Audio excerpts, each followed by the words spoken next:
Salawat serta salam dihaturkan kepada junjungan kita, Nabi Muhammad SAW yang telah membawa kita dari zaman kegelapan menuju zaman terang benderang. Sampai dengan hari ini, kita sebagai umatnya dapat merasakan manisnya ilmu, kebaikan-kebaikan yang beliau contohkan dalam sunnah-sunnahnya yang mulia sebagai tuntunan hidup yang diridhoi oleh Allah Subhanahu wa Ta'ala.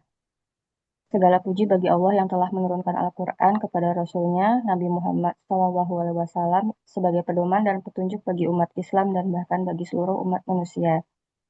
Hari ini, insya Allah kita akan menyimak bersama-sama kajian fikih tentang hukum waris, bagian ketiga, yang insya Allah akan dibawakan oleh Ustazah Aini Aryani yang saat ini sudah hadir bersama kita. Ibu-ibu dan mbak-mbak yang semoga dirahmati Allah, sebelum kita masuk ke dalam materi, perkenalkan saya Lulu sebagai MC. Marilah kita buka kajian pada pagi hari ini dengan membaca Bismillah.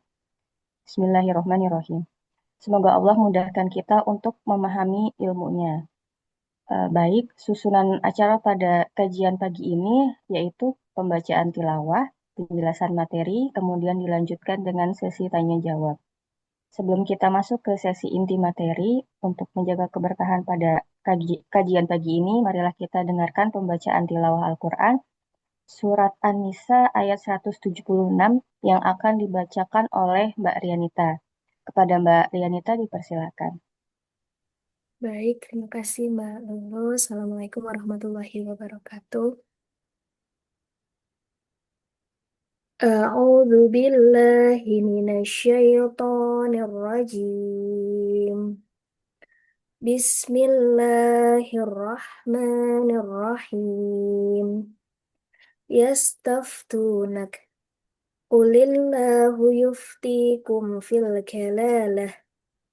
Inimru'un halaka laisa lahu waladun walahu ukhtun falaha nisfu ma tarak wa huwa yurith wa huwa yarithuha illam yakul laha walad fa in kanat athnataini falahuma thuluthani mimma tarak وإن كانوا إخوة رجالا ونساء فللذكر مثل حظ الأنثيين يبين الله لكم أن تضلوا والله بكل شيء عليم. Mereka meminta fatwa kepadamu tentang kalalah. Katakanlah, Allah memberi fatwa kepadamu tentang kalalah, yaitu jika seseorang meninggal dan dia tidak mempunyai anak, tetapi mempunyai seorang saudara perempuan, bagiannya saudara perempuannya itu seperdua dari harta yang ditinggalkannya. Adapun saudara laki-lakinya mewarisi seluruh harta saudara perempuan jika dia tidak memiliki anak. Akan tetapi, jika saudara perempuan itu dua orang, bagi keduanya 2/3 dari harta yang ditinggalkan. Jika mereka ahli waris itu terdiri atas beberapa saudara laki-laki dan perempuan, bagian seorang saudara laki-laki sama dengan bagian dua orang saudara perempuan. Allah menerangkan hukum ini kepadamu agar kamu tidak tersesat. Allah Maha Mengetahui segala sesuatu. Wassalamualaikum warahmatullahi wabarakatuh. Waalaikumsalam warahmatullahi wabarakatuh. Terima kasih Mbak Rianita atas pembacaan tilawahnya pada pagi ini. Insya Allah kita akan langsung masuk ke agenda inti yaitu penjelasan materi oleh Ustazah Aini. Kepada Ustazah Aini dipersilahkan. Bismillahirrahmanirrahim. Assalamualaikum warahmatullahi wabarakatuh. Waalaikumsalam warahmatullahi wabarakatuh. Alhamdulillahirabbil alamin wassalatu wassalam ala nabiyyina Muhammadin wa ala alihi wa sahbihi ajma'in amma ba'du. Jamaah sekalian, alhamdulillah pada pagi hari ini berjumpa kembali. Nih, saya mohon maaf suara saya agak serak-serak lagi kayaknya radang nih, Bu. Tapi mudah-mudahan suara saya tak dapat terdengar dengan jelas, dengan artikulasi yang juga bisa ditangkap dengan jelas, dan penjelasan yang bisa kita pahami bersama. Hari ini insya Allah kita akan membahas tentang kelanjutan fikih waris. Siapa saja ahli waris yang menjadi inner circle dari almarhum dan sudah pasti dapat warisan, ya. Berapa saja bagiannya, apa saja syarat-syaratnya, dan seperti apa contoh dalam kasus penyelesaian waris.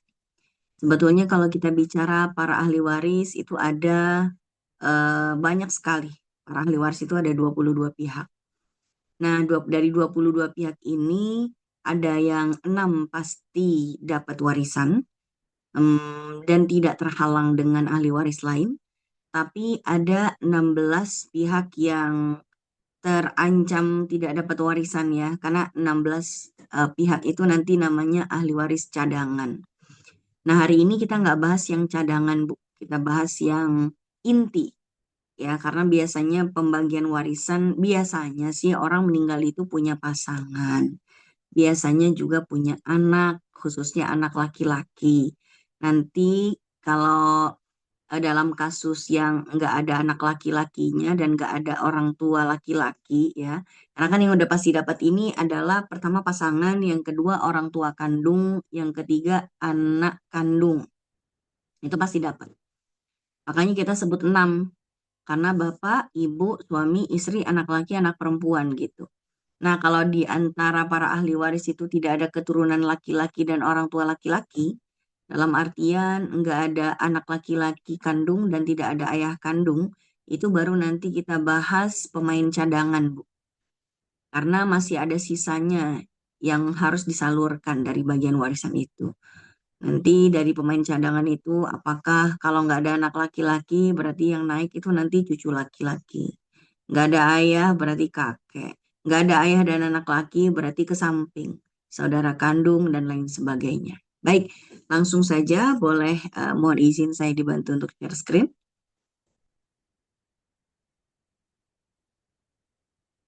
Ya, langsung berikutnya.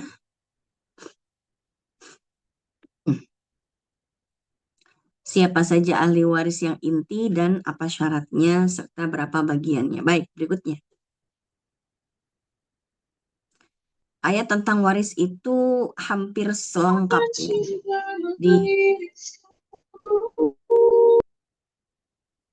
Di surat An-Nisa ayat 11, 12, dan 13. Serta di ayat 176. Nah, tentang ahli waris di sini yang akan kita bahas insya Allah adalah ini yang saya tebalkan, yang saya bold ya. Seorang anak laki-laki sama dengan bagian 2 orang anak perempuan. Tapi kalau misalnya tidak ada anak laki-laki, hanya anak perempuan saja, maka anak perempuan itu kalau dia itu 2 orang atau lebih, maka bagiannya 2/3 yang akan dibagi sama rata. Sedangkan kalau anak perempuannya semata wayang, nggak ada anak laki, nggak ada saudari, nggak ada anak perempuan lebih dari satu, jadi dia cuma satu-satunya anaknya almarhum dan perempuan pula, maka dia memperoleh setengah dari seluruh harta almarhum orang tuanya yang meninggal. Nanti kita juga akan bahas orang tua bagiannya berapa, ibu bapaknya almarhum alias orang tuanya kandungnya almarhum mendapatkan 1/6 apabila almarhum itu punya anak, ya. Ibunya 1/6, kalau gini, jadi orang tua itu, ibu itu dapat 1/6 kalau anaknya yang meninggal itu punya anak. Tapi kalau misalnya anaknya itu tidak punya anak, nanti bagian ibu itu 1/3. Nah, ini kira-kira tentang keterangan dalam Al-Quran berapa dan siapa. Nanti akan disempurnakan lagi memang dalam beberapa hadis Nabi sebagai pelengkapnya. Daripada kita bahas ayat dan hadis, Bu, ini biar urusan para ulama untuk mengolahnya, memasaknya menjadi fatwa yang siap pakai. Nah, kita akan bahas fatwa siap pakainya yang sudah diramu oleh para ulama dari Al-Quran dan hadis. Silakan.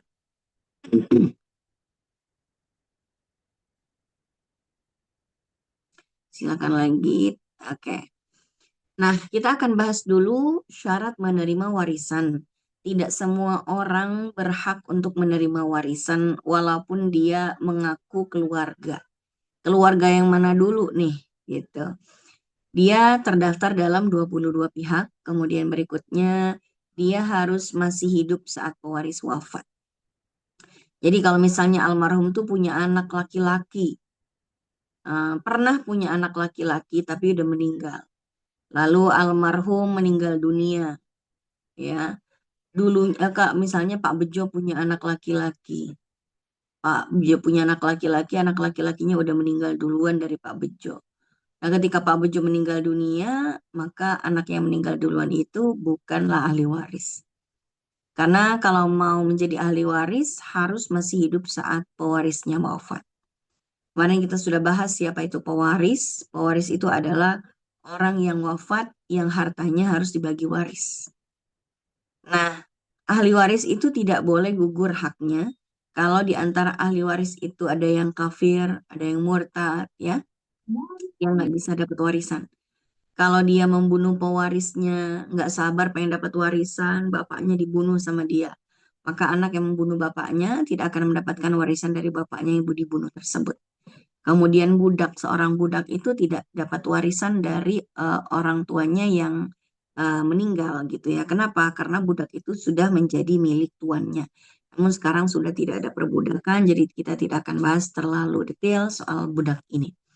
Dan tidak terhijab. Tidak terhijab itu maksudnya tidak terhalang oleh ahli waris lain yang nasabnya lebih dekat dengan almarhum. Misalnya, kalau almarhum punya ayah dan kakek, maka kakek gak dapat warisan karena adanya ayah. Kalau misalnya almarhum itu punya anak dan cucu, anak laki-laki dan cucu laki-laki, maka anak laki-laki tidak anak cucu laki-laki itu tidak dapat warisan karena adanya anak laki-lakinya dari almarhum. Tapi nanti kalau ada anak dan cucu, anaknya perempuan, cucunya laki-laki. Nah, ini tidak saling menghijab, gitu ya. Nah, kira-kira seperti itu aturan mainnya. Berikutnya, kini kita akan bahas siapa saja calon ahli warisnya. Ahli waris 22 pihak. Oke, dijembrengin semuanya. Kita akan bahas yang intinya di sini hari ini. Ahli waris inti yang akan kita bahas hari ini adalah yang pasti dapat warisan, kecuali dia murtad atau kafir atau dia membunuh pewarisnya, baru dia nggak dapat warisan. Selama dia lempeng-lempeng aja, dia muslim, dia bukan pembunuh pewarisnya, maka dia bisa mendapatkan warisan dari almarhum. Dan tidak mungkin terhijab. Ya, ahli waris yang inti, yang 6 pihak nanti, itu tidak mungkin terhijab. Karena memang dia betul-betul bagian innernya, itu ya, paling inner circle dari almarhum yang meninggal. Berbeda dengan yang cadangan. Cadangan ini ada 16 pihak yang nggak selalu dapat, ya tergantung di kalangan ahli waris inti itu ada yang absen atau enggak gitu. Kalau nggak ada yang absen ya berarti cadangan mah tetap di cadangan nggak dapat, dan dia pasti dia tidak pasti mendapatkan warisan. Baik, berikutnya lagi. Nah, ini jamaah sekalian ahli waris yang sudah pasti dapat. Kalau semuanya ada, berarti semuanya dapat. Kecuali nomor 3 dan 4, ini pasti salah satunya. Tidak mungkin seseorang meninggal dunia, dia meninggalkan suami sekaligus istri. Ya, nggak mungkin gitu. Kalau kita meninggal, apakah kita meninggalkan suami dan istri? Enggak lah, suami yang ditinggalkan. Jadi kalau yang meninggal itu perempuan, maka yang ditinggalkan adalah suami. Kalau yang meninggal adalah suami, maka yang ditinggalkan adalah istri, gitu ya. Nah, kadang-kadang ada seorang istri yang nanya gitu, Ustazah, saya mau nanya, suami saya kan meninggal. Yang dapat warisan tuh saya dan anak-anak aja, atau orang tuanya suami juga dapat dari harta peninggalan suami saya? Jawabannya dapat. Kalau dalam hukum Islam itu orang tua kandung masih inner circle. Beda mungkin dengan hukum Barat gitu ya, dengan hukum di Belanda juga yang menyatakan bahwa inner circle itu cuma istri dan anak-anak. Namun dalam hukum Islam orang tua kandung itu juga adalah inner circle. Ya, tetap dapat warisan. Baik, berikutnya. Nah, ini dia 1, 2, 3, 4, 5, 6. Sedangkan yang ahli waris cadangan banyak, kita skip aja dulu. Langsung di skip saja ke slide yang berikutnya. Jamaah sekalian, banyak di antara kita yang masih bingung, ini saudara nih dapat warisan apa enggak ya gitu. Kita lihat yang bukan ahli waris, agar kita bisa memilah mana di antara keluarga yang bukan ahli waris. Cucu dari anak perempuan bukan ahli waris, paman juga bukan ahli waris kalau itu dari jalur ibu, bibi itu juga bukan ahli waris kita, jadi tantenya almarhum nggak dapat warisan. Keluarga tiri, ayah tiri, anak tiri, keluarga angkat, anak angkat, bapak angkat, mantan suami, mantan istri yang sudah lama bercerai dan selesai masa idahnya, mertua menantu itu tidak saling mewarisi, ipar juga enggak, keponakan perempuan tidak, keponakan yang bisa masuk dalam cadangan adalah keponakan laki-laki dari jalur laki-laki. Sedangkan keponakan laki-laki dari saudari perempuan tidak dapat. Baik, next lagi. Nah, sekarang cucu ya, cucu yang bukan ahli waris. Kita skip saja Bu, langsung aja ke yang 6 pihak. Next, next. Ini materi pelatihan jadi memang agak panjang dan agak lengkap. Langsung lagi, next slide. Next slide.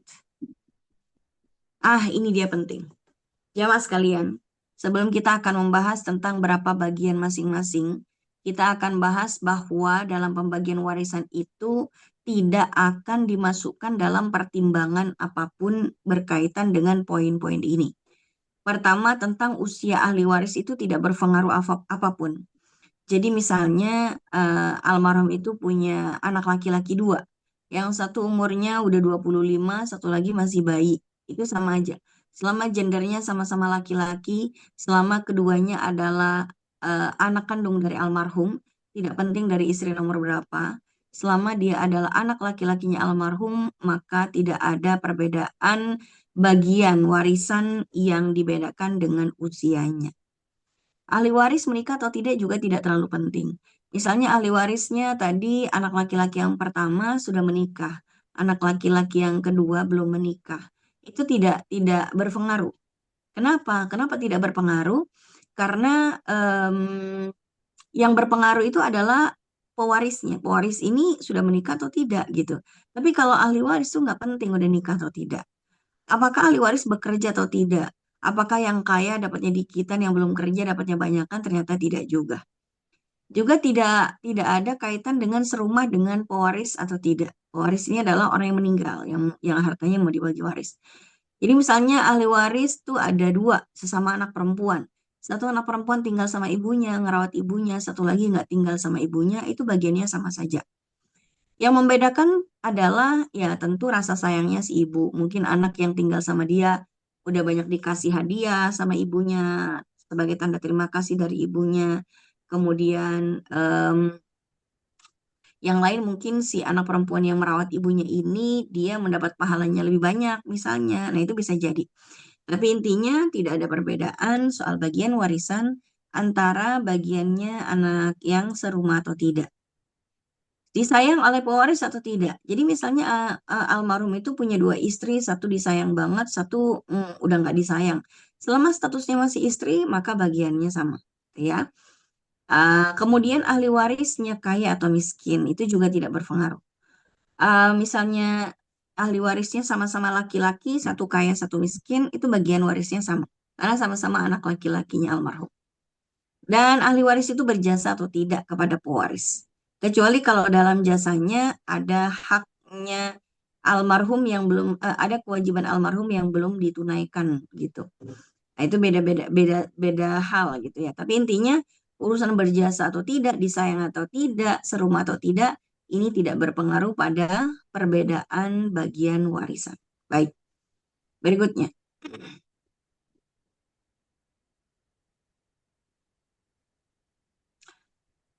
Oke, next lagi. Ini post test sebetulnya. Next lagi. Ya, sekarang kita langsung ke bagiannya ya. Cara membagi warisan itu nanti kita akan bedakan antara orang yang dapat warisan dari fard. Fard itu adalah bagian warisan dalam bentuk pecahan yang sudah ditetapkan dalam Al-Quran. Dalam tadi surat An-Nisa ayat 11, 12, 13, dan 176. Itu nanti ada yang dapat 1/2, 1/3, 1/4, 1/6, 1/8, 2/3, itu ya. Nah, itu nanti ada bagiannya. Sedangkan bagian yang kedua itu disebut dengan asobah. Boleh satu persatu Ibu, mohon dipencetnya, dimundurkan lagi dahulu.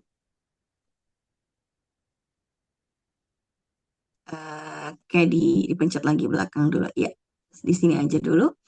Nah, jamaah sekalian, ini adalah farad. Farad itu yang tadi kita sampaikan, bagian warisan yang dalam bentuk pecahan yang sudah ditentukan dalam Al-Quran. Ada yang dapat seperdua dan lain sebagainya. Yang nomor satu kita akan bahas dulu seperdua. Contoh ahli waris yang dapat bagian seperdua atau setengah adalah seorang suami. Kalau kita bilang seorang suami berarti yang meninggal siapa? Berarti istrinya dia, gitu. Jadi kadang-kadang ada orang meninggal, dia itu berstatus sebagai istri, dia juga berstatus sebagai ibu, ada yang juga berstatus sebagai anak perempuan. Jadi kalau kita sebut suami, oh berarti ini bagiannya suami dari almarhumah istrinya. Kalau yang meninggal perempuan, berarti suaminya dapat setengah. Ya, sebagaimana di An-Nisa ayat 12, bagimu wahai para suami seperdua dari harta yang ditinggalkan oleh istri kalau almarhumah istrinya tidak punya anak. Kalau almarhumah istrinya punya anak, nanti bagian suaminya berkurang setengah. Ya, dari setengah menjadi seperempat nanti. Nah, kalau misalnya almarhumah istrinya punya anak, terlepas apakah anak ini dari suami yang sekarang dapat warisan atau dari suami yang sebelumnya. Intinya kalau almarhumah tuh punya anak, berarti suaminya sekarang yang dia tinggalkan maka dapat seperempat. Tapi kalau nggak punya anak maka setengah. Berikutnya. Anak perempuan tunggal juga bisa mendapatkan setengah dari almarhum atau almarhumah orang tuanya.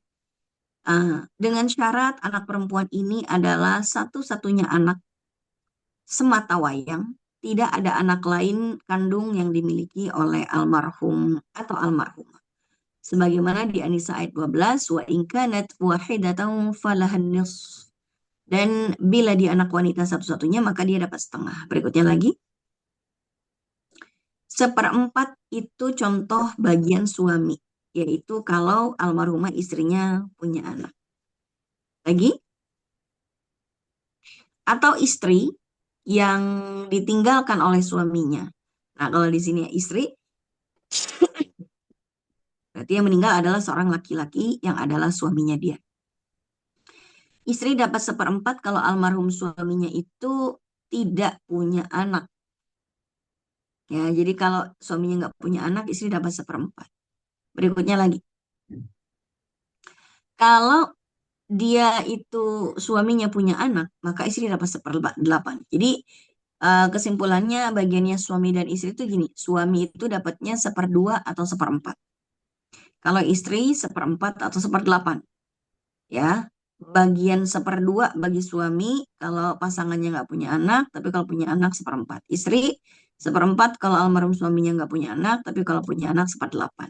Ya, baik berikutnya. Nah, sepertiga ini adalah bagian ibu.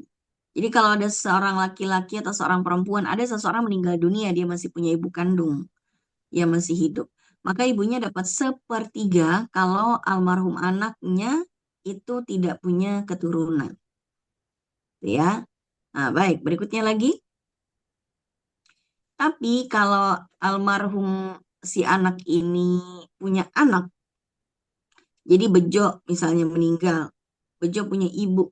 Ibunya dapat berapa Bejo nih? Tergantung Bejo ini punya anak apa enggak.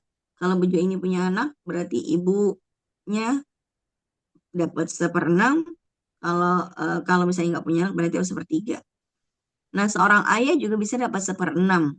Seorang ayah itu bisa dapat seperenam kalau almarhum anaknya yang meninggal itu apa namanya dapat seperenam itu kalau dia punya anak laki-laki. Jadi kalau almarhum punya anak laki-laki, ayah dapat seperenam. Tapi kalau almarhum nggak punya anak laki-laki, yang ada hanya anak perempuan, nanti ayah dapat 16 dan sisanya kalau ada. Baik, berikutnya. Nah, 2/3 ini adalah jatahnya para keturunan perempuan. Misalnya almarhum itu meninggal, dia nggak punya anak laki-laki, tapi punya anak perempuan 5 gitu kan. Anak perempuan 5 ini dapat berapa dari almarhum? Dapat 2/3. Dibagi rata ke sesama anak perempuan tersebut. Kalau anak perempuannya 2, sama aja. Mau 2, mau 12. Pokoknya 2/3 jatahnya dibagi rata. Ya, baik. Berikutnya.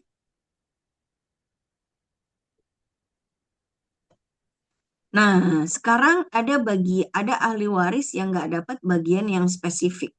Nggak dapat bagian pecahan sepersekian, sepersekian, itu nggak. Pokoknya dia dapat sisanya aja. Namanya sisa. Bisa saja dapat paling banyak, tapi bisa juga dapat sedikit. Tergantung. Nah, asob atau sisa ini kebanyakan menjadi milik ahli waris laki-laki.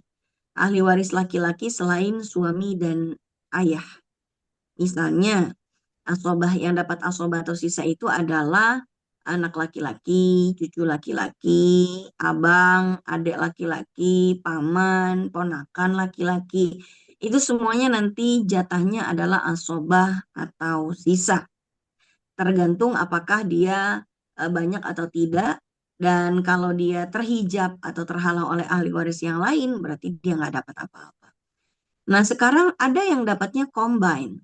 Fard dapat, tapi kalau masih ada sisa dari bagian warisan yang masih tersisa dan tidak bertuan pada ahli waris yang lain, sisanya diberikan kepada satu orang ini, yaitu ayah.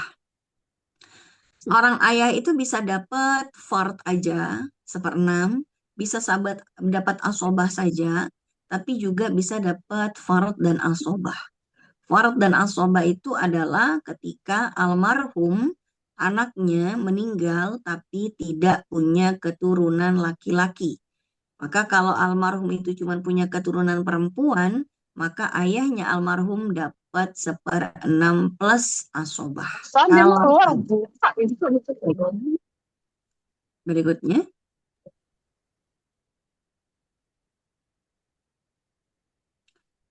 oke, ini sekarang kita bahas satu persatu. Bagiannya istri dulu. Next slide. Istri itu berapa sih bagiannya? Nah, di An-Nisa ayat 12 tadi disebutkan kalau nggak dapat 1/4, ya berarti dapat 1/8. Nah, jamaah sekalian, istri yang pertama itu istri dapat 1/4. 1/4 itu 1/8 dulu. 1/8 dulu itu adalah kalau almarhum suaminya tidak punya keturunan. Punya keturunan dalam hal ini punya anak, atau kalau anaknya udah meninggal duluan, ada cucu gitu ya. Maka istri itu dapat 1/8. Tapi kalau misalnya almarhum tidak punya keturunan sama sekali, maka istri yang ditinggalkan itu dapat bagian 1/4. Kalau ditanya kalau istrinya almarhum itu 2, apakah masing-masing dapat 1/8? Misalnya almarhum punya anak dan juga punya istri 2.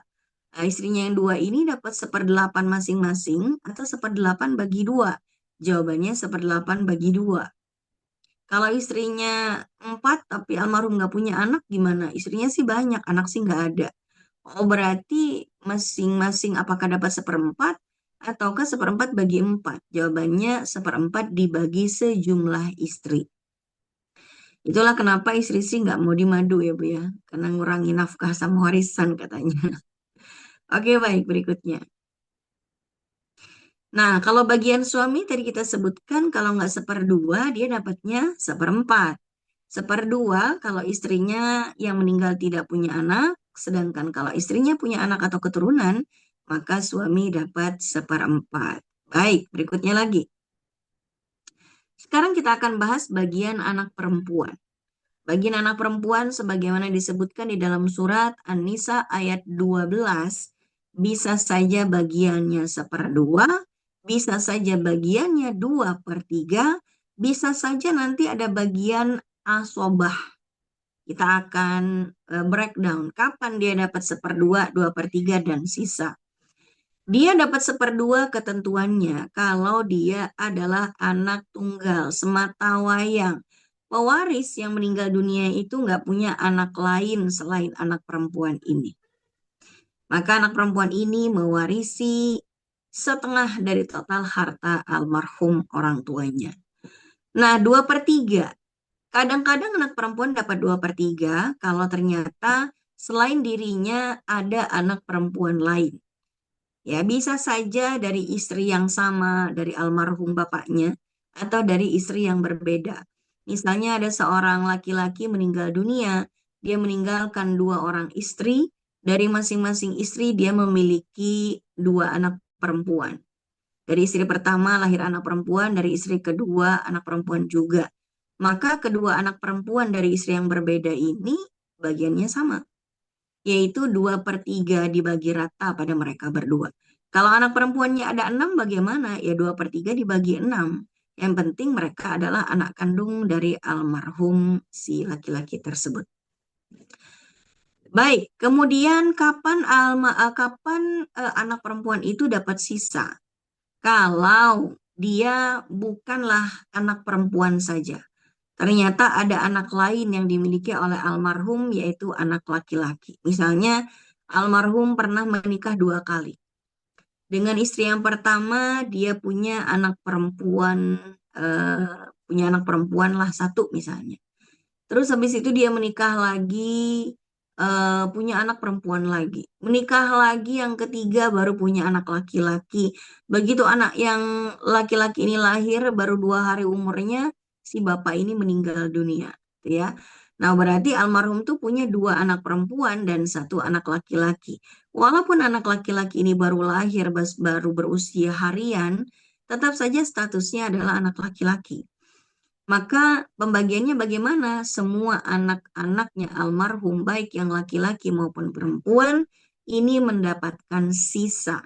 Dengan komposisi pembagian anak laki, bagiannya 2 kali lipat dari anak perempuan. Jadi kalau misalnya almarhum punya harta misalnya 5 miliar yang ditinggalkan, anggaplah tidak ada ahli waris lain. Almarhum itu menduda dalam waktu yang lama, merawat ketiga anaknya sendirian tanpa istri. Anaknya 2 perempuan dan dan satu laki-laki gitu.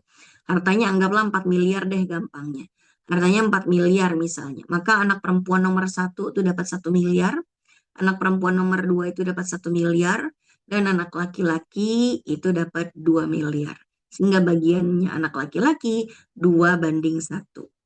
Bagaimana kalau anak perempuannya 3, anak laki-lakinya 1? Ya udah, anggaplah misalnya hartanya berapa nih.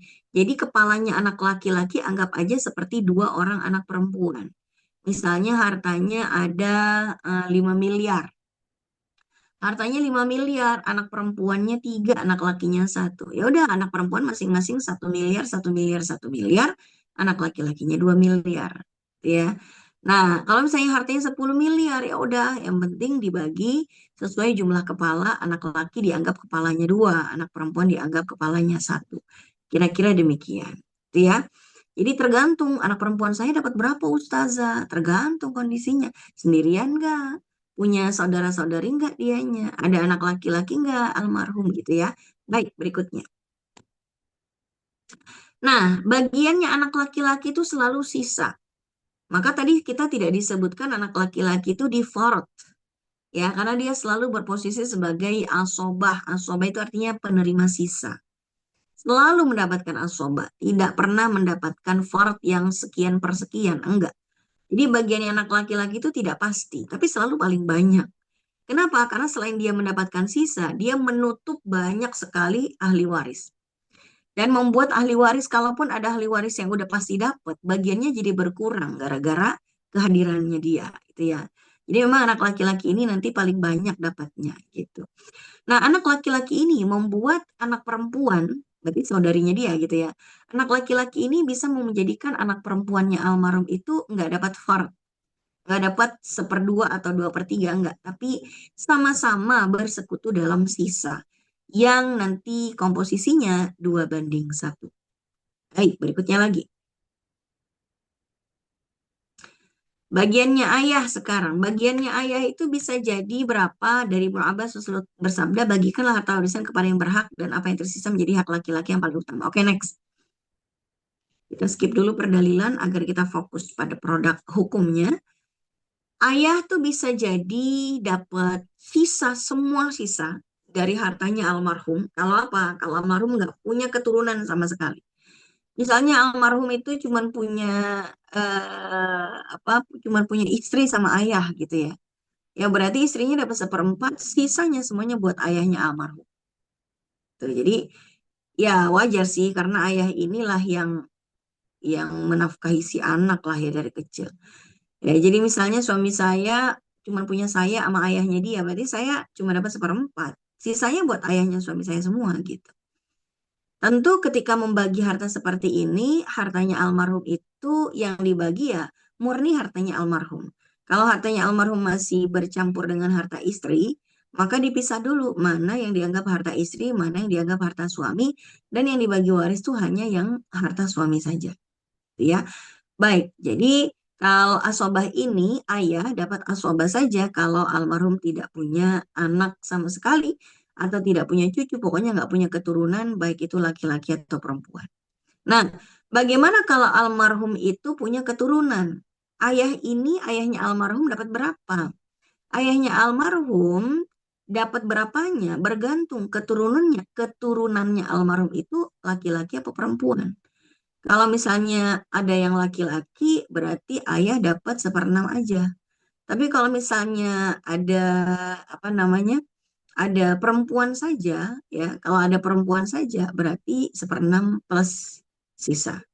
Kalau ada laki, ada perempuan juga, anak-anaknya, ya udah berarti seperenam, ya. Baik, ini kira-kira bagian seorang ayah. Ini jamaah sekalian memang perlu dihafalkan ya. Tapi ini sebetulnya pembagian warisan itu bukan yang susah itu bukan bukan siapa dapat berapa sih sebetulnya. Yang paling inti dari pembagian warisan itu yang paling bikin jelimet itu adalah mengetahui ini hartanya siapa. Itu yang paling penting. Tapi itu kemarin udah kita bahas ya. Oke, baik, berikutnya.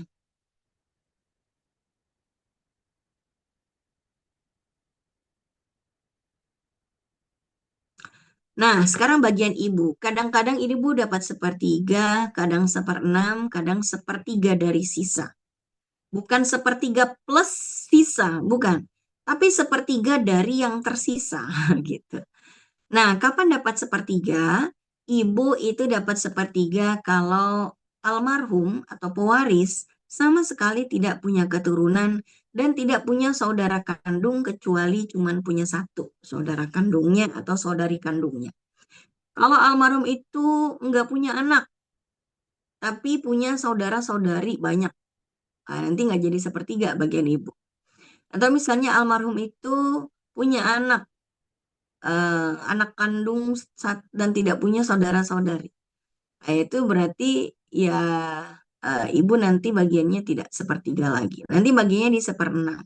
Jadi kalau almarhum meninggal dunia, dia punya ibu, ibunya dapat seperenam kalau almarhum itu punya keturunan atau punya abang adik lebih dari satu.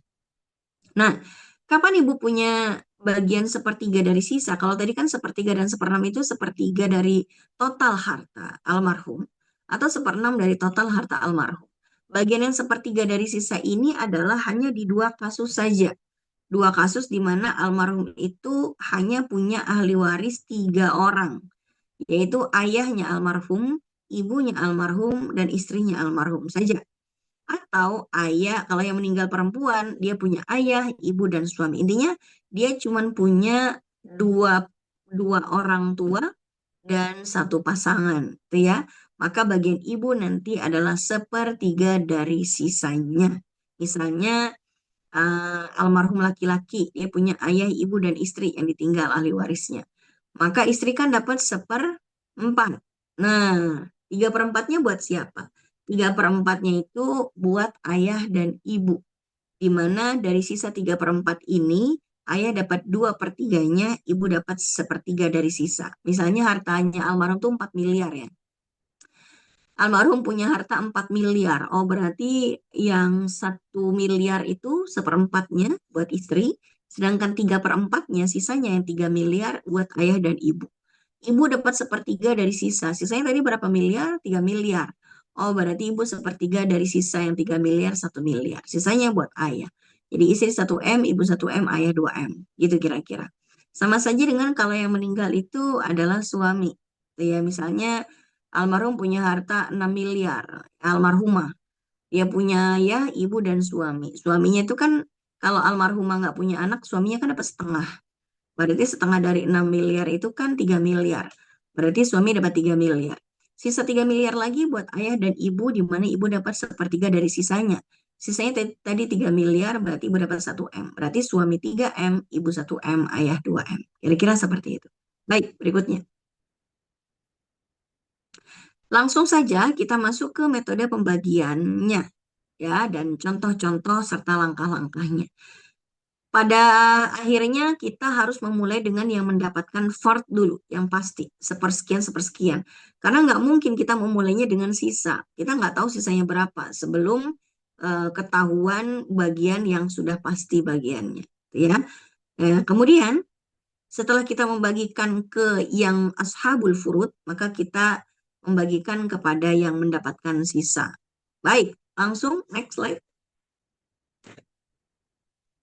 Contohnya nomor 1 jamaah sekalian, Pak Sujono wafat meninggalkan Ibu Suti istrinya dan 2 anak laki-laki bernama Supri dan Slamet. Bagaimanakah pembagian warisan di antara mereka bila warisan yang ditinggalkan sejumlah 8 miliar? Jamaah sekalian ini pasti bisa jawab karena tadi kita sudah kasih contoh banyak secara lisan. Kita lihat di slide berikutnya. Langkah 1, berikan dulu ashabul farad bagiannya dulu. Ibaratnya Ibaratnya hartanya almarhum itu dianggap satu loyang kue, ya. Maka 1/8 ini diberikan kepada istrinya. Kenapa? Karena istrinya lah yang dapat bagian pasti. Dapat bagian pasti itu maksudnya farad. Berapa bagiannya? 1/8. Kenapa di sini istrinya almarhum dapat 1/8? Kenapa bukan 1/4? Istri kan bagiannya kalau nggak 1/4 ya 1/8. Ya dapat 1/8 karena almarhum suaminya punya anak. Tuh anaknya namanya Supri dan Slamet. Nah, Supri dan Slamet ini keduanya adalah anak laki-laki. Maka kalau mereka adalah anak laki-laki, maka sisanya buat mereka semuanya nanti tinggal dibagi 2 sejumlah anak laki-laki yang ada. Nah, jadi almarhum itu bagian istrinya berapa? 1/8 dari 8M adalah 1M. Sisanya 7 miliar itu diberikan pada anak-anak lelakinya. Karena anak lelakinya ada 2, maka 7M dibagi 2 alias masing-masing 3,5 miliar. Kita lihat di slide berikutnya. Dipencet beberapa kali. Iya, kira-kira demikian jamaah sekalian. Ini dia hasilnya. Bagiannya istri itu memang selalu, kenapa kita bilang Bu Suti ini bukan ibu?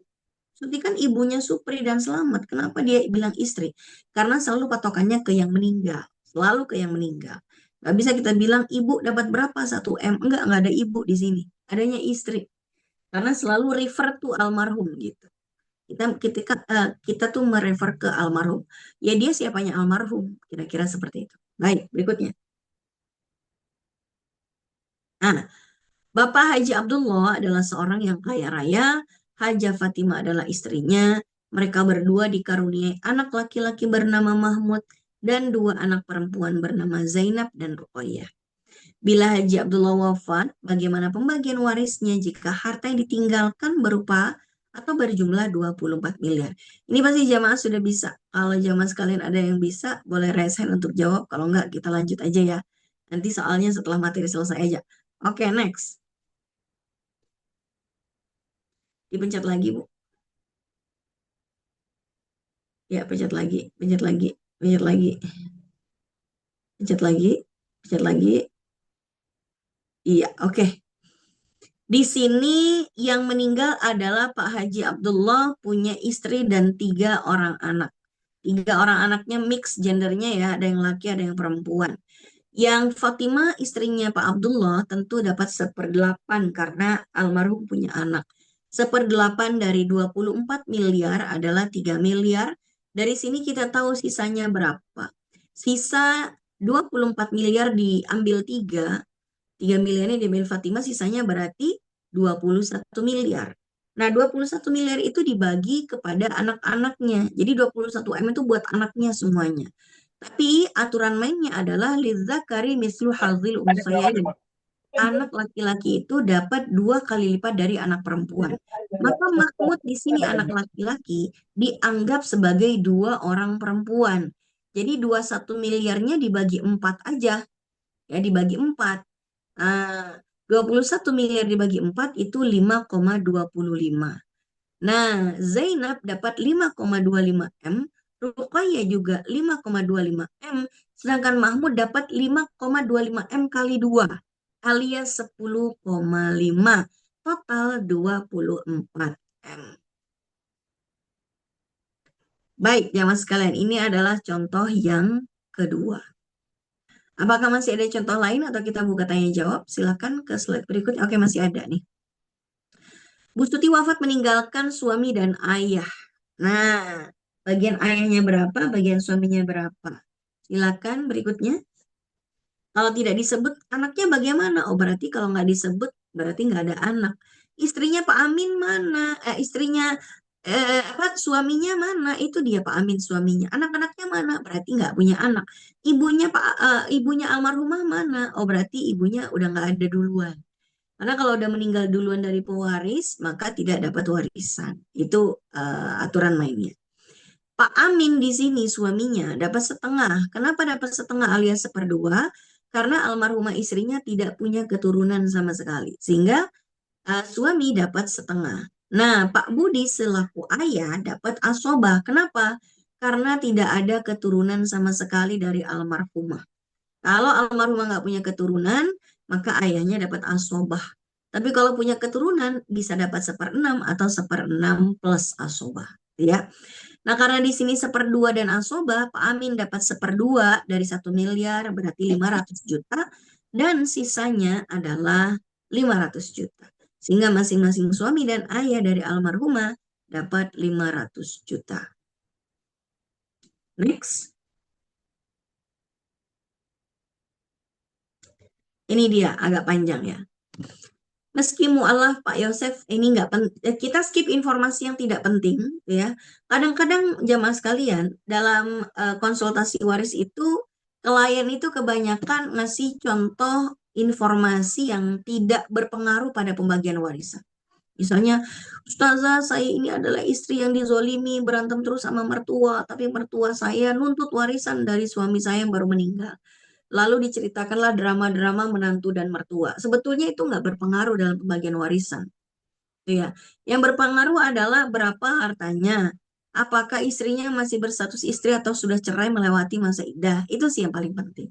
Adapun drama-drama itu nggak banyak berpengaruh di dalam pembagian warisan. Kecuali kalau dalam drama itu ada kewajiban yang belum ditunaikan.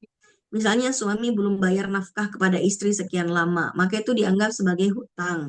Maka sebelum dibagi waris, bayarkan dulu hutang suami pada istri. Baru. Tapi kalau sekedar drama-drama, kata-katanya mertua menyakiti hati menantu, itu tidak berpengaruh di dalam pembagian warisan. Gitu ya. Nah, dalam contoh kasus yang keempat ini, ya, yang tidak penting adalah informasi mu'alafnya. Mu'alaf itu tidak penting. Yang penting orang meninggal dalam keadaan muslim. Apakah dia Islam KTP ataukah dia orang soleh? Sama aja.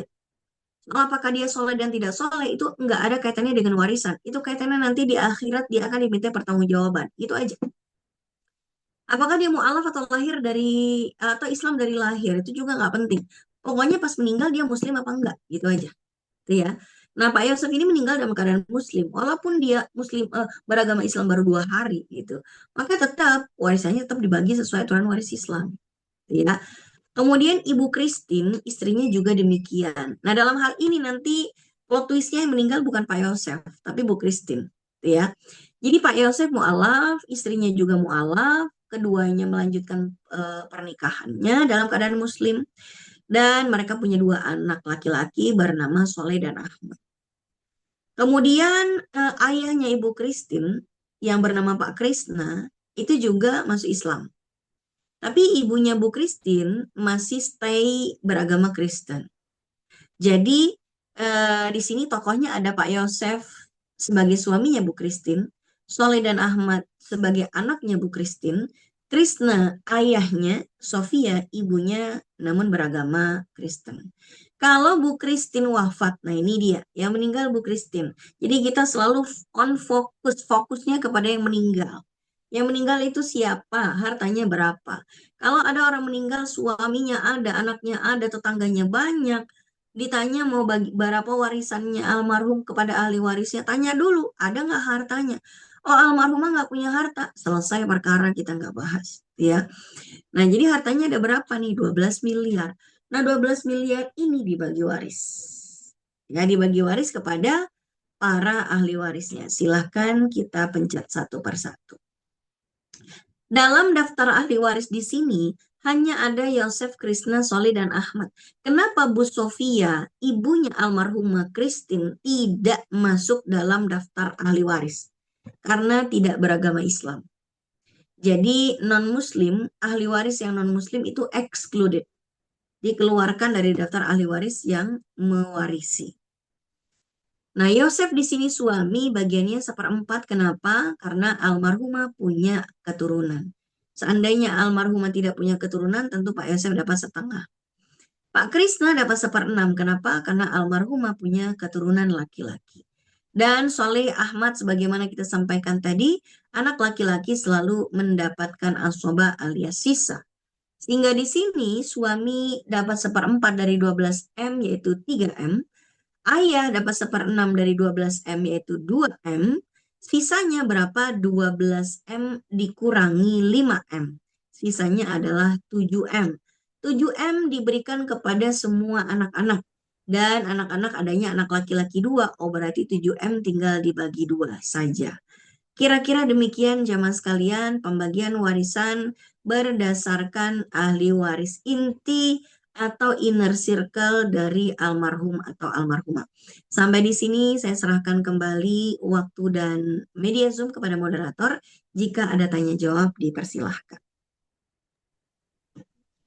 Baik, terima kasih Ustazah. Alhamdulillah, terima kasih Ustazah Aini atas materinya yang sangat luar biasa, bermanfaat, hukum waris bagian ketiga ya. Gimana ibu-ibu dan mbak-mbak, apakah ini pusing? Semoga Allah mudahkan dalam menerima ilmu-ilmunya ya. Eh, untuk ibu-ibu dan mbak-mbak yang belum berkesempatan mengikuti kajian fikih waris bagian pertama dan kedua, ini kan bagian ketiga ya Ustazah ya. Jadi dapat melihat kembali rekaman yang ada di YouTube-nya Bintal DCA.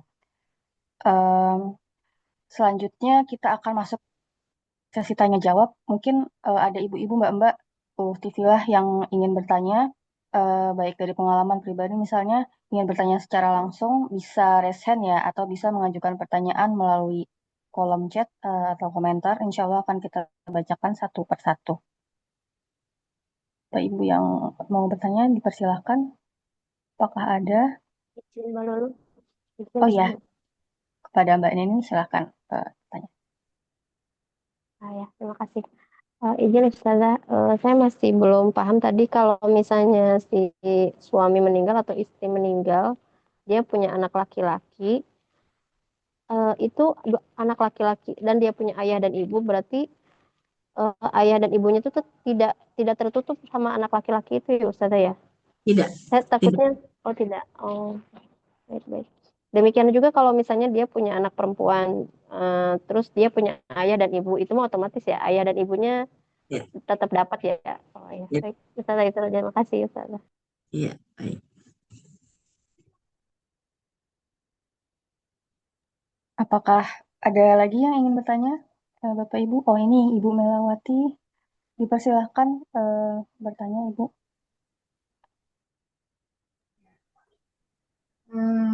Ustazah, izin bertanya Ustazah. Jadi kan kalau yang non-muslim itu tidak berhak mendapat warisan ya Ustazah. Ya.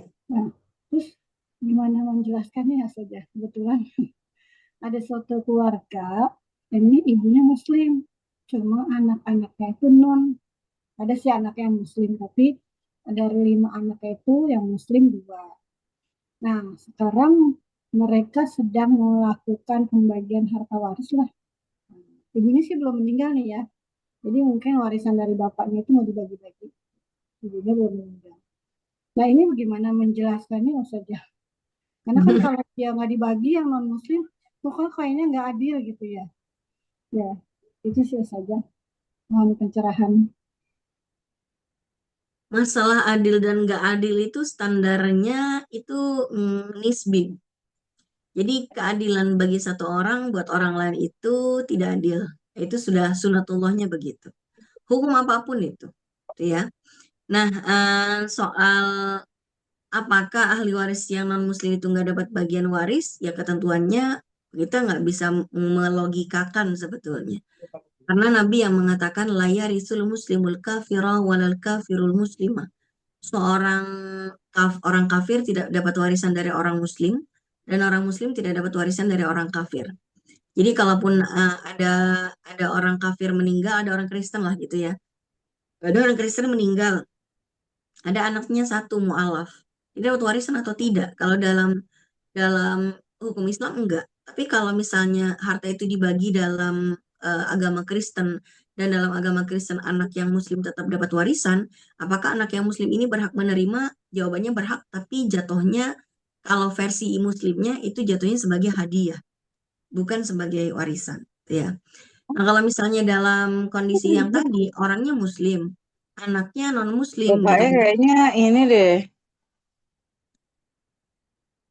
Nah, kalau misalnya anak-anak yang non-muslim itu nggak dapat warisan, adil atau tidak?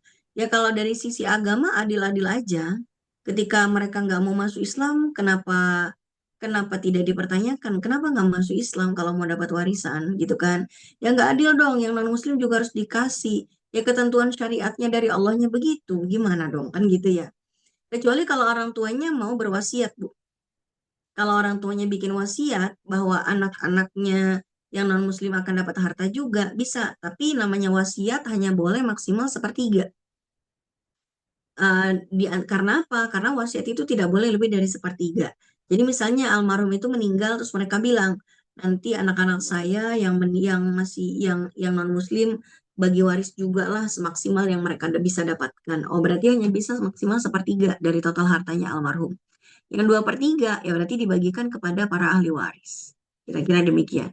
Ya kalau jawabannya kenapa ya aturan dari sononya Bu, dan itu di undang-undang ada bukan di undang-undang kan, ada di KHI ya, di kompilasi hukum Islam, di pasal-pasal tentang ahli waris bahwa ahli waris yang non muslim memang tidak masuk dalam jajaran yang menerima warisan, hanya bisa menerima wasiat maksimal sepertiga ataupun hibah yang diberikan sebelum almarhum wafat. Saja, Pan, satu lagi saja. Saya cuma mau meyakinkan nih. Jadi misalkan gini, suatu keluarga si bapak meninggal, kemudian si bapak ini berarti harus langsung membagi waris, gitu ya saya. Kalau si bapak meninggal, kemudian gimana Ibu? Misalkan dia ada istri, ada anak, si bapak ini harus langsung membagi waris atau nunggu nanti, nah kan masih ada istrinya kan kadang di masyarakat gitu saja. Jadi si bapak ini apakah bapaknya punya harta langsung dibagikan ketika beliau sudah meninggal gitu ya? Harusnya seperti itu. Mm-mm. Harusnya seperti itu. Yang bagi waris tentu bukan si bapak, kan bapak udah meninggal, Bu. Orang Iya. meninggal mah nggak bagi ya. Tentu Iya. para ahli warisnya. Nah, di sesi 1 ini udah pernah kita bahas di antara penyimpangan pembagian warisan atau kesalahan dalam pembagian warisan di Indonesia adalah menunggu semua pasangannya meninggal, satu pasangan meninggal semua. Ya kalau memang itu terjadi di Indonesia. Kalau suaminya meninggal, biasanya nggak dibagi waris, istrinya dulu yang menguasai 100%. Biasanya gitu kan. Padahal bagiannya istri cuma 1/8. Yang 7/8 itu punya anak-anak sebetulnya. Kalaupun anak-anaknya masih kecil, ya tetap aja dikelola dan tidak boleh dipakai secara egois oleh istrinya almarhum gitu ya, karena ada haknya anak-anaknya almarhum dalam pemeliharaannya. Nah, dan itu masuk dalam bagian pembagian warisan yang menyimpang gitu. Karena apa? Karena bisa saja nanti ahli warisnya, yaitu anak-anaknya, membutuhkan dana warisan dari bapaknya, tapi dikip sama ibunya. Akhirnya nungguin ibunya meninggal, nggak meninggal-meninggal gitu ya. Anaknya duluan yang meninggal. Akhirnya anaknya meninggal tanpa menerima sepeser pun hak warisnya dari bapaknya. Siapa yang salah? Ya tentu ibunya. Ibunya menghalangi hak anak untuk mendapatkan warisan dari bapaknya. Kira-kira demikian. Langsung saja. Ya. Ustazah, ini masih ada pertanyaan di kolom chat, ada 3 penanya. Izin saya bacakan ya. Pertama dari Ibu Evi Karmila, ada 2 pertanyaan. Em, Fenomena yang ada di masyarakat saat ini banyak yang enggan menggunakan ilmu waris sesuai syariat dalam pembagian warisnya dengan berbagai alasan. Mohon penjelasan konsekuensi dari tidak dilakukannya warisan sesuai syariat, baik bagi ahli waris maupun pewaris. Yang kedua, bagaimana menentukan harta warisan dengan kondisi dari harta satu yang diperoleh secara bersama-sama, suami istri sama-sama bekerja, dan dua yang bekerja atau mencari nafkah hanya suaminya saja, sedang istri tidak bekerja dan tidak berpenghasilan. Ya, Satu gitu dulu. apa konsekuensinya kalau konsekuensi di dunia itu nggak kita bahas. Karena ini nanti kalau misalnya saya nggak mau bagi waris sesuai ilmu waris Islam, saya mau pakai hukum waris Belanda aja di KUH Perdata, saya tidak mau menyelesaikannya di pengadilan agama, saya mau menyelesaikannya di pengadilan negeri saja, atau secara secara kita masing-masing nggak usah ke pengadilan lah, kita bagi masing-masing aja, bagi rata aja atau semua maunya sesuai dengan rasa adil dari kita. Itu seakan-akan kita menganggap bahwa kita tuh lebih adil gitu dari Allah. Udahlah nggak usah pakai ilmu waris Islam, nggak adil itu secara tidak langsung kita mengatakan bahwa hukum Allah tuh nggak adil. Allah itu bukan zat yang adil. Saya lebih adil dong daripada Allah. Seakan-akan kita bicara seperti itu. Ya. Kenapa? Karena ketika kita membahas ilmu waris Islam ini sebetulnya materinya di sesi satu kemarin kita sudah pernah bahas konsekuensinya. Di An-Nisa ayat 11, 12, dan 13, Allah itu menjelaskan secara komplit sekali tentang siapa dan bagaimana cara pembagian waris. Allah tidak menjelaskan sholat secara detail dalam Al-Quran. Allah tidak menjelaskan zakat secara detail dalam Al-Quran. Bahkan pelaksanaan ibadah haji pun yang orang antrinya sampai puluhan tahun tidak dijelaskan secara detail dalam Al-Quran. Lontar jumrohnya berapa kali, tanggal berapa, itu nggak disebutkan dalam Al-Quran. Sholat 5 waktu juga nggak dijelasin tuh, zuhur, asar, subuh tuh nggak ada. Semuanya di hadis penjelasannya. Tapi khusus untuk bagian warisan, Allah jelaskan secara terang benderang, lebih komplit penjelasannya bahkan dari ibadah-ibadah yang menjadi rukun Islam tersebut. Lalu apa hikmahnya? Hikmahnya adalah sebagai penegasan dan penekanan bahwa hukum waris ini penting menjadi pesan dari Allah di dalam Al-Quran yang tidak boleh kita langkahi begitu saja. Ketika ada orang yang menghina Al-Quran, itu pun non-Muslim yang menghina. Kita demo berjilid-jilid. Padahal kita tahu dia aja dari awal non-Muslim kok. Ya wajar namanya juga non-Muslim. Yang mencela agama yang lain menurut dia nggak benar kata dia. Lah kita yang beragama Islam, yang mengaku berpedoman pada Al-Quran dan hadis, yang tersinggung saat Al-Quran itu dihina. Kok kita sendiri melangkahi Al-Quran sih? Kok kita sendiri tidak mau melakukannya? Kok kita men-skip ayat-ayat Al-Quran yang menurut kita nggak penting dan menurut kita nggak adil? Setinggi apakah kita di hadapan Allah, kok mengatakan bahwa kita lebih adil daripada hukumnya Allah? Itulah kenapa di akhir dalam penjelasan penentuan warisan, di ayat 14 dari surat yang sama, itu kan tadi 11, 12, 13 ketentuan waris. Ayat pembagian waris ini ditutup oleh Allah di dalam ayat yang ke-14. Bunyinya, وَمَنْ يَعْصِ اللَّهَ وَرَسُولَهُ وَيَتَعَدَّ حُدُودَهُ يُدْخِلْهُ نَارًا خَالِدًا فِيهَا وَلَهُ عَذَابٌ مُهِينٌ. Yang artinya, وَمَنْ يَعْصِ اللَّهَ وَرَسُولَهُ. Artinya kata Allah, ini saya udah jelasin ya, pembagian warisan yang saya ridhoi, yang saya tentukan tuh kayak begini. Wa may ya'sillaha, kalau masih juga mau menantang, mau melampaui batas, enggak mau mengikuti aturan yang saya buat dalam ayat-ayat waris, yudkhilhu naron. Udah masuk aja neraka, khalidan fiha, kekal di dalamnya. Walahu adzabun muhin, dan baginya dalam neraka itu adalah azab yang menghinakan. Jadi serius memang itu. Udahlah bagi-bagi sesuai kita-kita aja nih. Lo segini, gue segini ya. Dah selesai hukum waris. Apa itu hukum waris? Anggap aja nggak ada di Quran. Kita seakan melangkahi gitu aturan Allah. Seakan-akan gini, sholat 5 waktu. Ngapain sih? Udah sholat sekena-kenanya aja. Kalau lagi sibuk nggak usah sholat. Lagi lapang sholat aja. Apa itu Al-Quran? Kayak gitu gitu. Apakah ada hukumnya di dunia kalau kita nggak sholat? Nggak ada. Apakah kita kena hukuman di dunia kalau kita nggak ngikut aturan waris Islam? Nggak ada juga.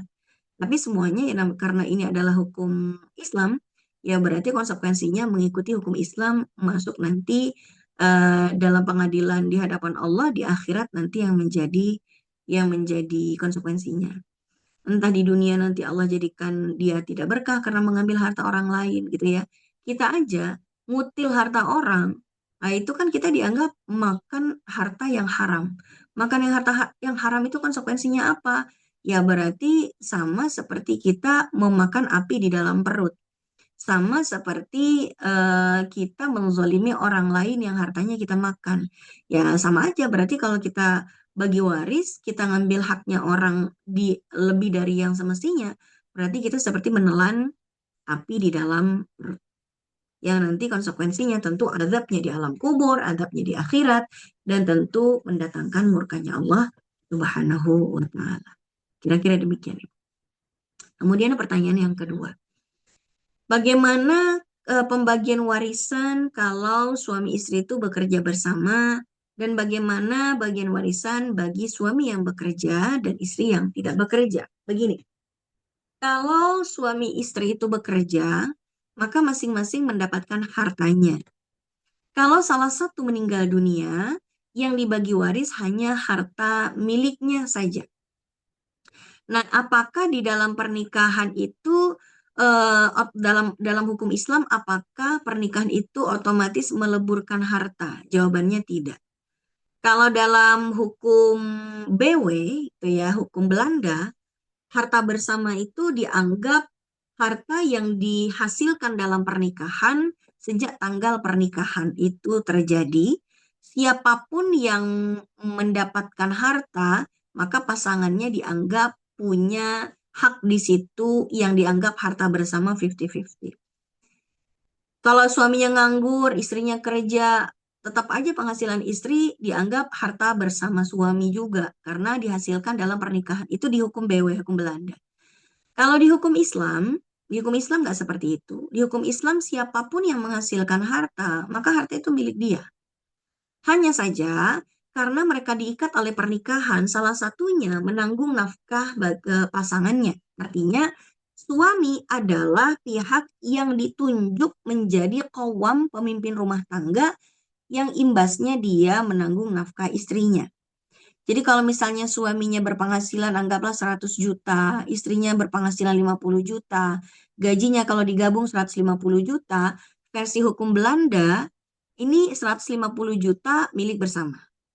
Gitu ya. Tapi kalau dalam versi hukum Islam, ya suami gajinya berapa? 100. Istrinya gajinya berapa? 50. Ya suami berarti memiliki 100 juta, istri memiliki 50 juta. Tapi istri dengan memiliki 50 juta, ini miliknya sepenuhnya. Dia tidak dibebani untuk menafkahi siapapun, tidak dibebani menafkahi suami, anak, bahkan dirinya sendiri pun nafkahnya ditanggung oleh orang lain, yaitu suaminya. Sementara suaminya yang memiliki gaji 100 juta ini dalam hukum Islam, dia diwajibkan untuk menafkahi istri dan anak-anaknya. Bisa saja 100 juta habis dalam sebulan untuk menafkahi orang-orang yang Gue tungguin capek gue berdirinya. yaitu istri dan anak-anaknya. Gitu Iya. ya. Intinya gini Bapak jamaah sekalian. Jadi suami itu punya 100 juta, dia diwajibkan untuk menafkahi istri dan anak-anak, sementara istri punya 50 juta, dia tidak diwajibkan menafkahi siapapun. Jadi dari tabungan masing-masing, kalau ada yang meninggal, istri ini meninggal gitu ya, maka hartanya dia nih apa aja nih? Di rekeningnya apa aja yang dia beli pakai duitnya dia, perhiasannya dia gitu ya.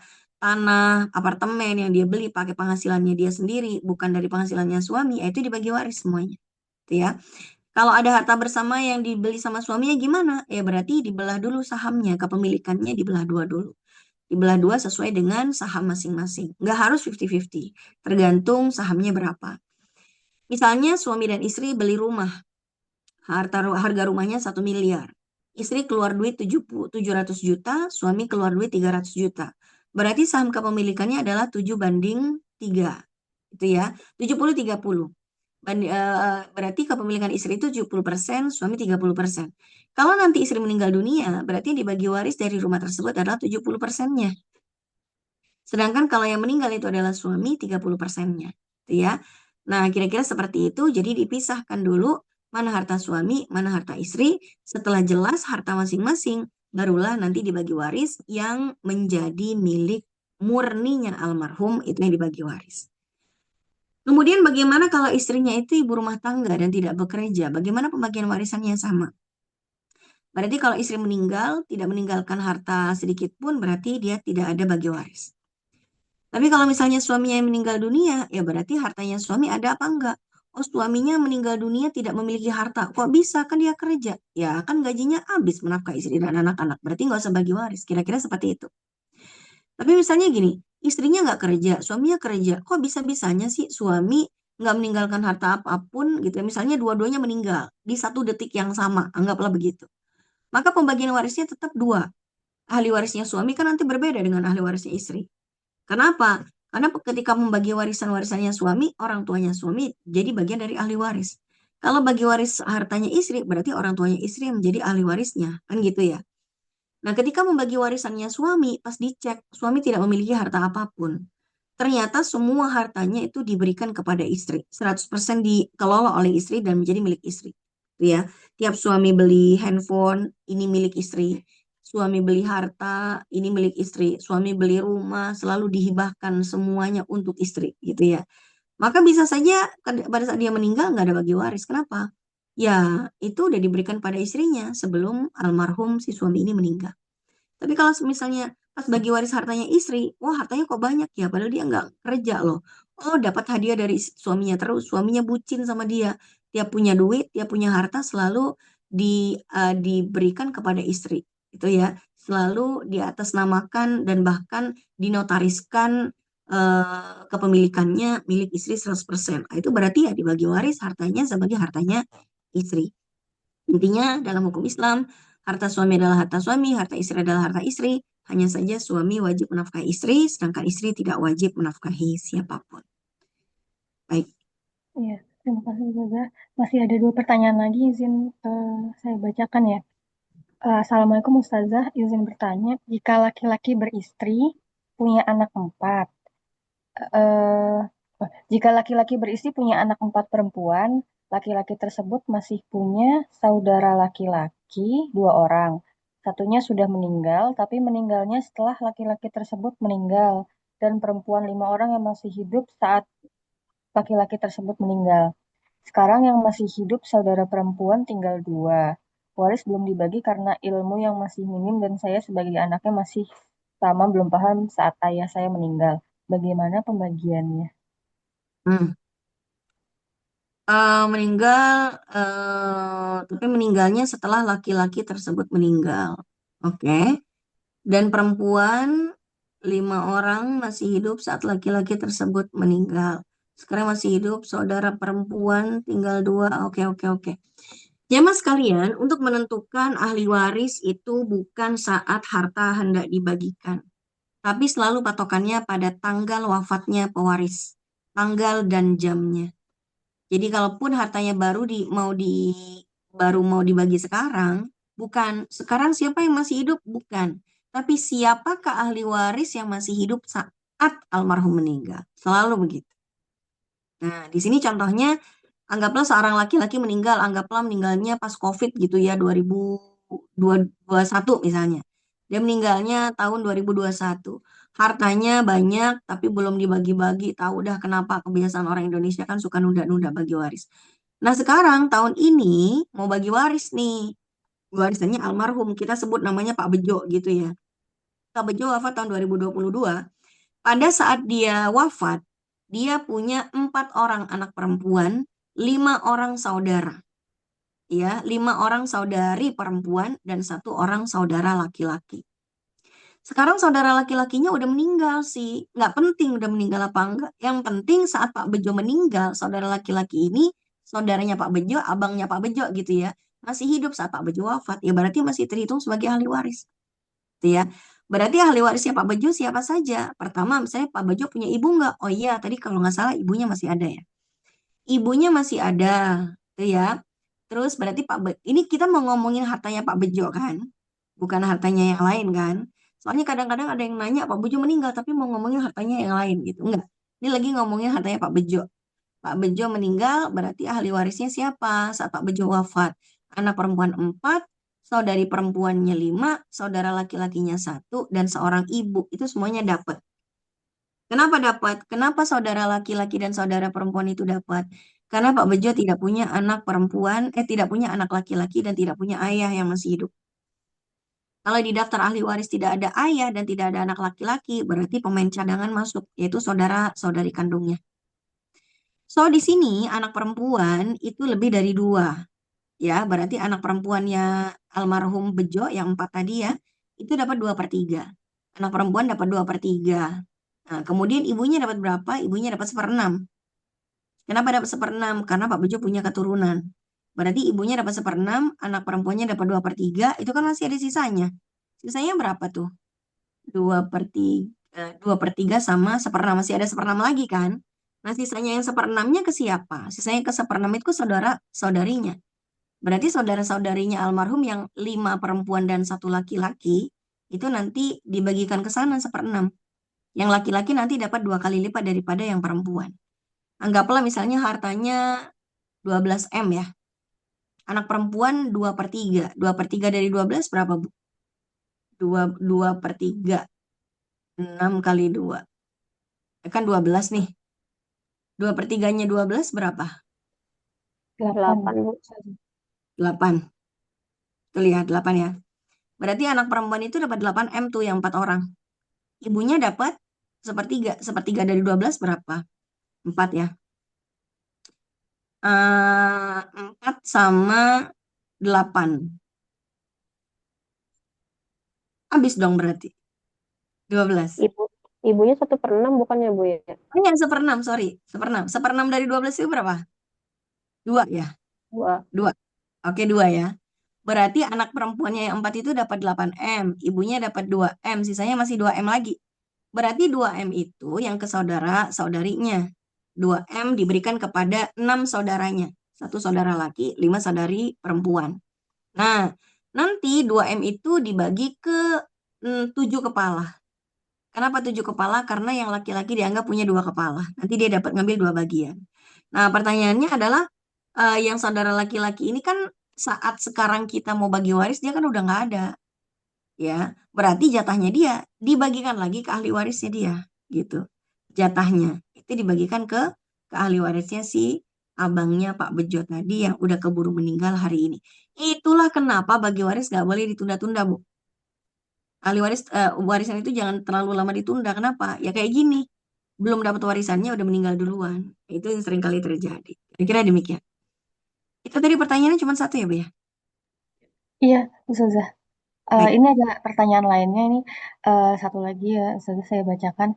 Jika seorang suami menikah dengan istri pertama meninggal dunia dan meninggalkan 2 anak perempuan, kemudian menikah dengan istri kedua dan memiliki 1 anak perempuan, bagaimana pembagian warisnya? Yang bersangkutan tidak punya anak laki-laki, ayah dan saudara laki-laki sudah meninggal semua. Oke. Cadangannya kita belum bahas sih sebetulnya. Cadangan itu ada 16, Bu, banyak banget. Berarti kan ahli warisnya istri yang masih jadi istri sekarang, yang kedua ya. Sama 2 anak perempuan ya. 3 berarti anak perempuannya. 2 dari yang pertama, 1 dari yang kedua ya.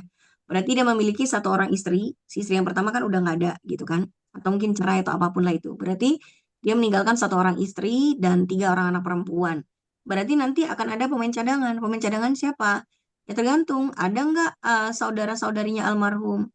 Oh enggak, almarhum nggak punya saudara-saudari. Ya udah, almarhum punya saudara-saudari seayah beda ibu nggak? Saudari beda ayah nggak? Punya paman kandung dari jalur ayah atau tidak? Punya keponakan dari abang atau tidak? Punya sepupu dari paman dari jalur laki-laki atau tidak? Itu nanti panjang. Itu ditelusuri semuanya dari 16 pihak cadangan itu. Kalau misalnya tidak ketemu sama sekali, nggak ada ponakan, nggak ada paman, nggak ada saudara, gitu ya. Bahkan sepupu, anaknya paman pun dia juga nggak ada. Barulah nanti sisanya dikembalikan lagi kepada anak-anaknya, anak-anak dan ibunya almarhum kalau ada. Kalau enggak, berarti balik lagi ke anak-anaknya semuanya, sehingga sisanya balik lagi ke anak-anak. Tapi kalau ada, maka telusuri dulu tadi. Banyak kok saudara, saudari, saudara seayah, saudara seibu, beda bapak, beda ibu, paman, ponakan, sepupu. Cari aja semuanya di situ. Kalau ada, berarti orang itulah yang dapat sisanya. Walaupun mungkin nun jauh di sana, tiba-tiba dapat rezeki nomplok gitu ya. Saudara jauh banget itu. Oke, baik. Iya, Ustazah. Izin satu lagi, Ini ada pertanyaan, karena yang dibahas selama ini kan pembagian harta ya Ustazah ya. Apakah kalau misalnya utang itu apakah sama pembagiannya? Jadi kalau misalnya ditinggalkan itu utang, cara Hmm. pembagiannya gimana? Hutang tidak bisa dibagi, Bu. Dan yang menanggung hutang itu bukan ahli waris. Hutang itu ditanggung sendiri oleh orang yang meninggal dunia. Jadi tidak bisa orang yang masih hidup ditagih-tagih atas hutangnya orang yang sudah meninggal. Kecuali, kecuali orang yang ditagih itu punya akses ke hartanya almarhum. Misalnya, suami punya utang nih, kena pinjol gitu kan. Terus meninggal. Jangan sampai debt kolektornya menagih kepada istri dan anak-anak dari hartanya istri dan anak-anak. Enggak. Debt collector itu mengincar istri dan anak-anaknya karena istri dan anak-anaknya almarhum punya akses ke hartanya almarhum. Nanti istri dan anak-anaknya almarhum membayar hutangnya almarhum dari harta yang ditinggalkan oleh almarhum. Bagaimana kalau almarhum itu tidak memiliki harta yang ditinggalkan sedikit pun? Nggak ada sama sekali hartanya. Maka siapa yang wajib membayarnya? Nggak ada. Nggak ada yang wajib membayarnya. Secara hukum Islam.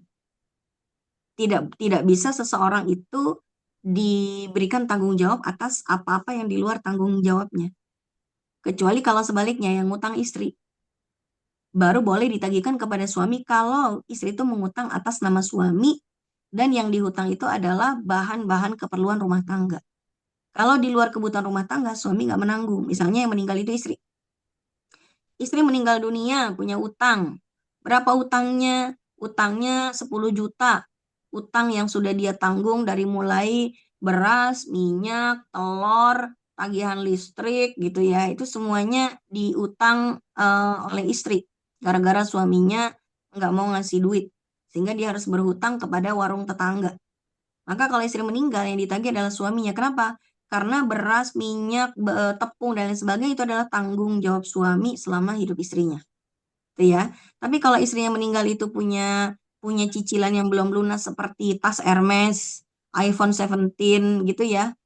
Yang bukan kebutuhan primer dan suami nggak tahu-tahuan tiba-tiba istrinya ngutang begitu aja meninggal suaminya tidak diberikan tanggung jawab apapun. Intinya orang yang meninggal dunia dia yang menanggung hutangnya, dibayarkan hutangnya dengan harta peninggalannya. Kalau dia tidak meninggalkan peninggalan apapun, maka tidak ada yang membayarnya. Ya berarti nanti di akhirat yang digebukin yang punya utang gitu ya.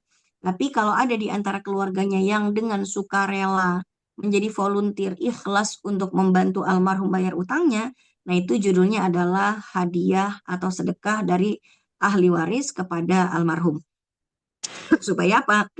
Supaya almarhum terhindar dari azab kubur di mana dia akan dililit api neraka selama hutangnya tidak ada yang membayarkan. Kira-kira demikian. Baik, terima kasih Ustazah karena sudah jam 9 lewat ya. Alhamdulillah materi kajian pagi ini berjalan dengan lancar. Eh, Demikian kajian fikih hukum waris bagian ketiga yang telah dibawakan oleh Ustazah Aini Aryani. Sebagaimana syariat Islam sudah memberikan ketentuan secara rinci tentang hukum waris ya, lihat langsung di Al-Quran. Semoga insya Allah materi kajian pada pagi ini dapat menambah ilmu kita dalam hal pembagian warisan sesuai dengan syariat yang Allah turunkan. Dan semoga kita semua yang hadir pada hari ini, pada pagi ini Allah mudahkan untuk mengamalkan ilmu yang sudah disampaikan pada hari ini. Amin ya Rabbal Alamin. Selanjutnya kepada Ustazah Aini mohon perkenan untuk memimpin doa sebelum kajian ditutup. Kepada Ustazah Aini dipersilakan. Alhamdulillah kajian kita hari ini berlangsung dengan selesai di ahli waris inti gitu ya. Ini kalau mau ditambah nggak kelar-kelar nih Bu, karena masih ada 16 pewaris cadangan, ahli waris cadangan gitu ya, dan lain sebagainya. Baik, Alhamdulillah mari kita sama-sama tutup kajian ini dengan membaca doa. Mungkin doanya nggak usah lama-lama karena khawatir bapak-bapak, ibu-ibu dan mbak-mbak semuanya harus mulai kerja ya. Bismillahirrahmanirrahim. Allahumma sholli wa sallim ala sayyidina Muhammad wa ala ali sayyidina Muhammad hamdan yuafi ni'amahu wa yukafi mazidah. Ya Rabbana lakal hamdu wa lakal syukru kama yanbaghi li jalali wajhikal karim wa 'azimi sultanik. Rabbana fa'alna bima 'allamtana, Rabbi 'allimna alladhi yanfa'una, Rabbi faqihna wa faqih ahlana wa qarabatin lana fi dinina. Allahumma inna na'udzubika minal ma'sam wal maghram. Rabbana hab lana min azwajina wa dhurriyyatina qurrata a'yun waj'alna lil muttaqina imama. Allahumma rizqna rizqan halalan tayyiban mubarakan wa anta khairur raziqin. Rabbana atina fid dunya hasanah wa fil akhirati hasanah wa qina adzabannar. Subhana rabbika rabbil izzati amma yasifun wa salamun alal mursalin walhamdulillahi rabbil alamin. Amin amin ya rabbal alamin. Assalamualaikum warahmatullahi wabarakatuh. Waalaikumsalam warahmatullahi wabarakatuh. Terima kasih udah ini dan Bapak Ibu, Bapak Ibu, Ibu-ibu dan Mbak-mbak sekalian semua. Sampai jumpa di sesi kajian fikih selanjutnya. Assalamualaikum warahmatullahi wabarakatuh. Waalaikumsalam Waalaikumsalam warahmatullahi wabarakatuh. warahmatullahi wabarakatuh. Syukran Ustazah. Terima kasih Ibu semuanya. Assalamualaikum.